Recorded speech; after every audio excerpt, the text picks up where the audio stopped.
Wernher von Braun's path to America effectively started with a typo. In 1943, after the Allies bombed the rocket site at Peenemünde, where Wernher von Braun and his team were developing the V-2, Walter Dornberger, who headed up the team, was transferred from the Army's Ordnance Department and promoted to the Army Commissioner for Special Tasks, which was abbreviated in German as BZBWIR.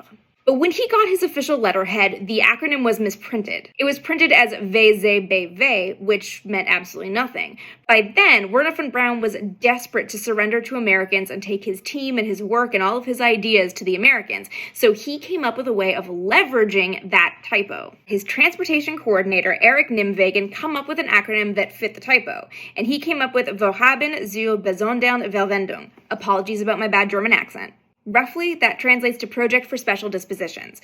Von Braun, who was an SS lieutenant at the time, hoped that this would just shield his team. He hoped that all of his men and his rockets and his paperwork moving under the guise of a Project for Special Dispositions would not be questioned by the trigger-happy SS officers all over the country, because Germany was fast losing the war by this point, and there was this whole policy about not letting any of the secrets of the Reich get out. The first group to leave Peenemünde in 1945 was immediately stopped at an SS roadblock, and when whoever was in charge of that convoy showed the order signed by SS Lieutenant von Braun with this Project for Special Dispositions that no one had ever heard of, they immediately were like, well, we shouldn't stop you, and let them pass. And that is a big part of how Wernher von Braun orchestrated his surrender to the United States.